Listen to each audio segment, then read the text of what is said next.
Hey guys, and welcome to another Escape Wheel watch review. Today we're going to be looking at the Phorcydes PH2. So this is a homage to the Blancpain 50 Fathoms, the one that they made in collaboration with the French manufacturer Lip. So you see the lip on the dial there. It's a really interesting watch, and that I never really knew existed until I kind of did a little bit of research on this. So I'm not even sure why I'm doing this review, because as far as I'm aware, you can't even buy this thing anymore. But I figured might as well do it just in case you come across one of these in the future. You want to know a little bit more about it. So you can buy these from the manufacturer's website, which is phorcydes.net, and I'll leave that down in the description. So I got this sent in from the League of Watches. That's just a bunch of reviewers, and we pass around watches and review them. So you might have seen this on a few other channels. I'll leave all of their links down in the description. So be sure to check out all those guys too. Really a great group of guys. So let's get into the review. First off, do the dimensions. So this is a pretty big watch. We've got 42 millimeter diameter, 22 millimeter lug width, thickness of 15.5, and an overall case length of 51.7. So it's not a small watch. It's pretty heavy, but it's not unwieldy, I don't think. So as far as case finishing goes, you have a really nice circular brushing on the top of the case, really sharp lines here, transitioning down to a really nice horizontal brushing. You have a polished unsigned crown here at the 3 o'clock position. On the bottom side, you have a circular brushing on the bottom of the case, a circular brushing to the screw down case back, and it's really nicely signed. It has Phorcydes Lip, 50 Fathoms, and Fab Suisse, which is I guess an homage to some branding that Swiss manufacturers had to put on watches that were being imported into France. So kind of weird. I guess that means that it's made in Switzerland. So I guess that's kind of false since this is a Chinese watch, but it's still kind of cool to see it on there. And then you have shock protected, automatique, waterproof, and anti-magnetic. So pretty cool that they have this spec sheet. I'm really not sure if this is anti-magnetic or shock protected, but that might just be an homage to the original Lip 50 Fathoms. I'm not really sure, but anyway, yeah, the overall case finishing on this thing, it's really nice. You can see it's done, I would say just as good, if not better than like San Martin, stuff like that. I'm really happy with the case finishing on this, and you can see it's got pretty good turn down to the lugs there, but it does sit quite high off the wrist right there. So I'm going to go outside right now and put it on my wrist for you. So here it is on my 7.25 inch wrist. You can see 52 millimeter lug to lug still works for my wrist. It might not work for people with smaller wrists, but yeah, the curvature of the lugs, it helps it wear a little bit better than the overall thickness, but it's still a little bit too big for my liking, and you can see that crystal's picking up all sorts of reflections. Again, it's not that bad in real life, but showing up pretty bad here. We can get it out in some direct sunlight, and there you can see the matte black dial.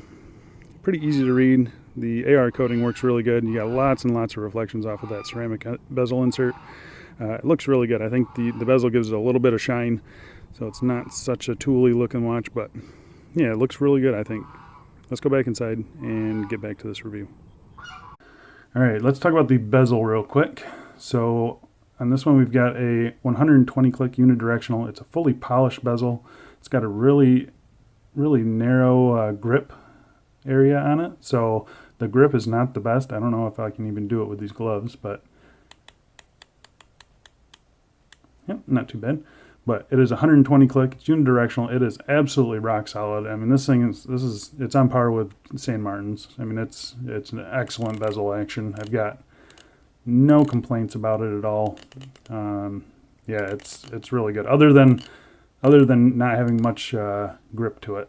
As for the bezel insert, it's a ceramic insert like you would expect, and it's got very minimal markings. You got a square here instead of a typical triangle, and you got little dots for the 5 o'clock markers, and then 3, 6, and 9, you have little dashes there. But really nicely done. Pretty cool looking bezel, nice and low profile. I just wish it had just a tad bit more grip. The crystal on this is, if you can't tell, it's a double dome sapphire. It does have anti-reflective coating on it. It just doesn't work very well in this situation, but there you can see it's got a really nice dome to it. Really a nice looking crystal, I think. In everyday use, all the reflections you're seeing now, it really doesn't translate into real world. So I wouldn't worry too much about that. Let's talk about the dial real quick. So we'll get real close on the dial. So we've got a matte black dial, really nicely done. You got nice big airbricks, 12, 3, 6, and 9. And you've got the giant triangles for the other markers here.